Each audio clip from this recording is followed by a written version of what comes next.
นำโบยังเขาเนี่ยนำยังนี่นำสร้างบ่นำสร้างนำสร้างนำสร้างกับนำบอเนี่ยต่างกันบ่อันเดียวกันเนาะคือกันเนาะชีวิตวันนอกนำใส่เอานำสร้างมาตักกินใส่ในชีวิตประจำวันสบายดีทำไมพี่น้อง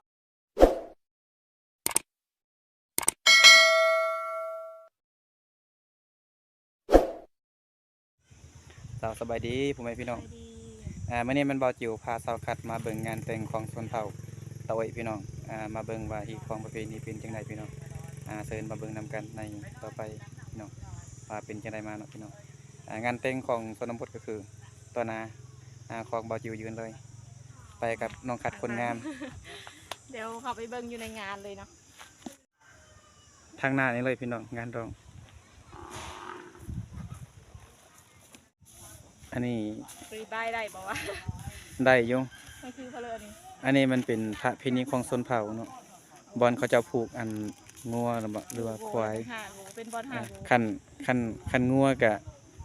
แม่นละคันงัวกับเป็นงัวคันน้ำแบกับเป็นแบเขาเฮ็ดอันนี้นะเป็นบอลหาสัตว์แม่นบอลกับคาสัตว์ประเพณีของชนเผ่าสะพัดนะบ้านเขาเจ้าก็มีลืมขนมเนาะซื้อมาอีสุกหนึ่งแต่ว่าอันนี้มาคือเขาเจ้าก่อนน้องเบิ่งน้องเป็นข้าวตะโอ้ยน้ำสะพัดมางานดองแล้วก็ผู้สาวลงมาตักน้ำน้องสะพัดก็เลยพาลงมาเบิ่งผู้สาวตักน้ำเดี๋ยวนี้นี่สิเป็น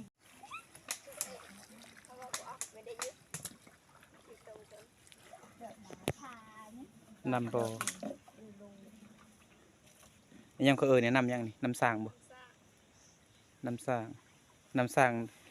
งกับนำบอเนี่ยต่างกันบ่อันเดียวกันเนาะคือกันเนาะชีวิตวันนอกนำใส่เอานำสร้างมาตักกินใส่ในชีวิตประจำวัน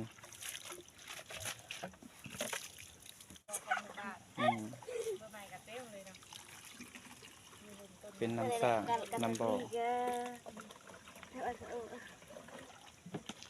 คือบุคคลออกใบตองก่อน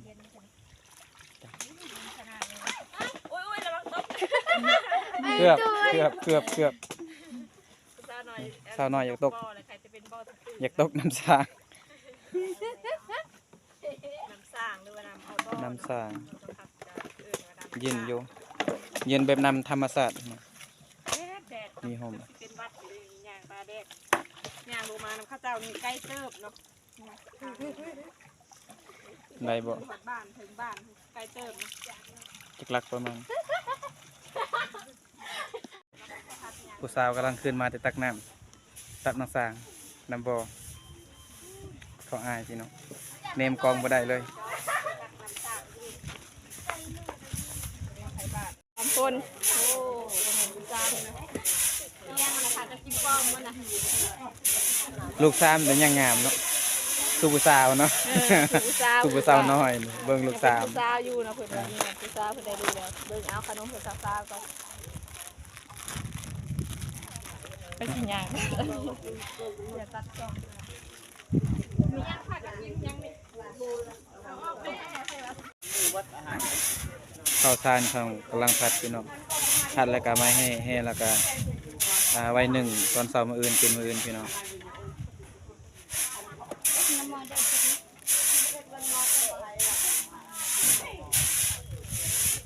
ทางนี้คือทาง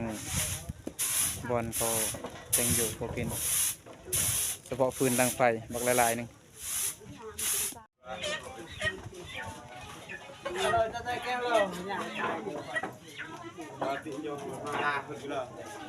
ขนมบ่พอ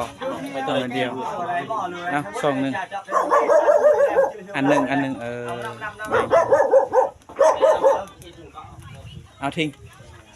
อะไรเยอะมาเยอะเลยน้ำมากเลยเยอะเลยcái này uống cái này này ก็กล้องเราตะเคาะ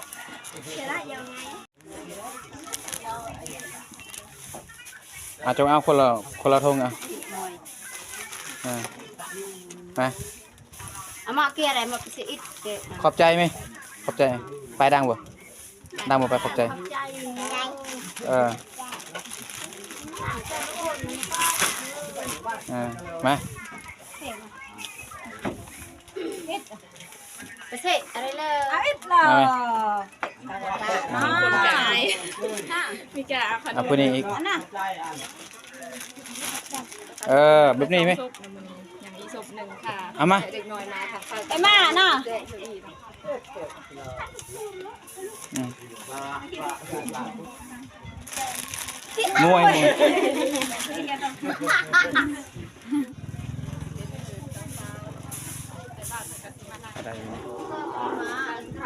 พาจะเบาเพียงซุยโอ้ยที่วันจะเบาดำคือบัตรได้ ตำรวจ คือบัตรน้ำรวงปุ๊บ แมน โอ้แห้งนะพี่คนได้เจ้าสาวไหม เจ้าสาวยังบ่มาบ้านอันเพื่อนอันเจ้าบ่าวนั่นแหละ เจ้าสาวกับยังอยู่เพื่อนจะ ตัวนี้คือพามเลยพี่น้องเขาเจ้าเฮ็ดพามเขาเอมเครื่องหนึงแล้วก็ปูด้วยเป็นพี่น้องเฮ็ดพามแม่นเพื่อเคยมาแล้วมันบ่ได้คืออยู่ในเมืองเนาะพออยู่ในเมืองมันมีโต๊ะมีตังมีตินเนาะเขาใส่แต่งานอยู่บ้านนอกเขาเฮ็ดพามแบบนี้พอดีเคยมาแล้วก็ให้มาอยู่พามนี่พี่น้องนี่คืองานแต่งชนบทฮิตของประเพณีชนบทพี่น้องเขาเจ้าเฮ็ดคันใดเอากระตุกน้ำกินตั้งไว้ท่าเพื่อแขกมาแล้วก็ตักกินเองพี่น้องขึ้นไปทางนี้เลยพี่น้องมีศาสตร์พี่น้องบัดเคยมาแล้วก็เอาศาสตร์มาปูแล้วก็เคยมานั่งนี้กินนี้ในระยะดองพี่น้องมีดอกไฟพร้อมมีตุกน้ำ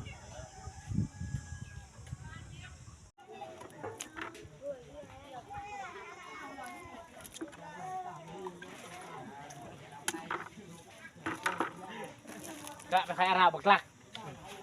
Kayak Arab beklak man kayak Arab. ทีมงานเห็ดกินพี่น้องอันนี้กำลังเข้าคาไก่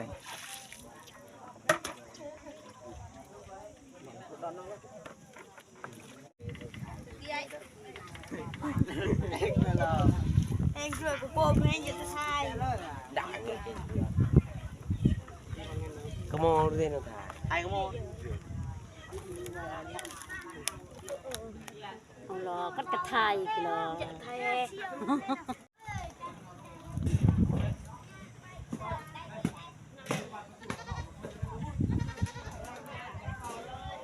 ข่าไก่ลายเลยพี่น้องทีมงานเห็ดกินได้อยู่10 กว่าโตวเขาจะเอาเห็ดคนละโตวเลยพี่น้อง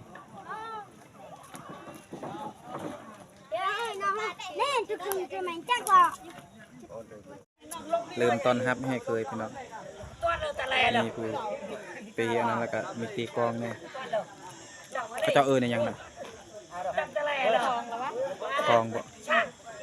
ของกับกอง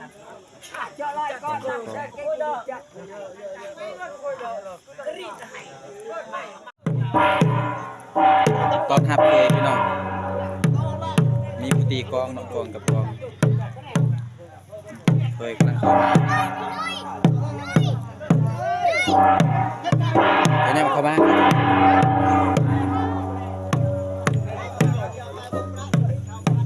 Apa nyawa kan gila.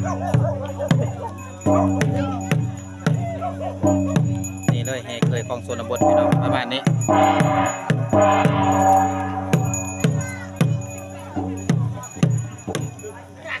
นี่แหละเจ้าชาวเป็นของยางไปก่อน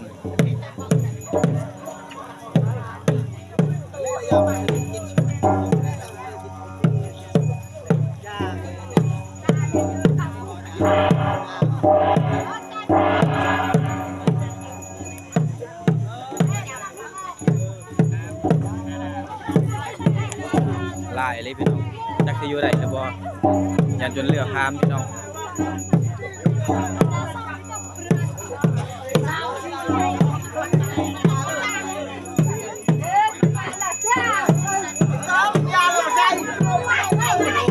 เอาสินมุกมาต้อนครั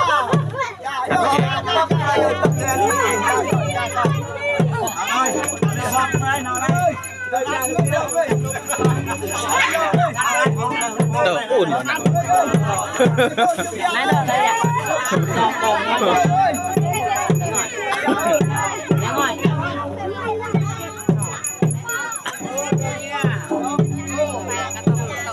ยังไง ไหล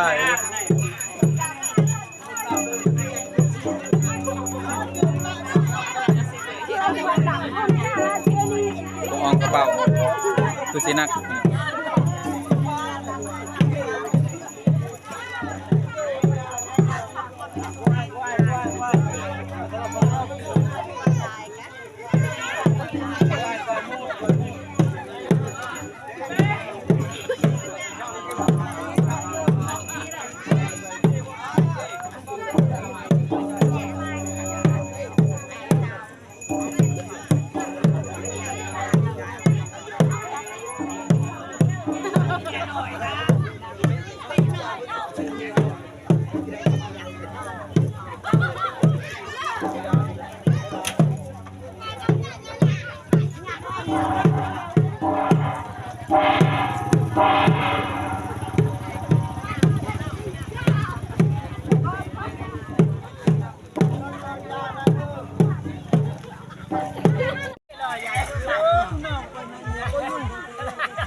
เจ้าสำหรับคลิปนี้จะได้ชิ้นสุดลงเท่านี้พี่น้อง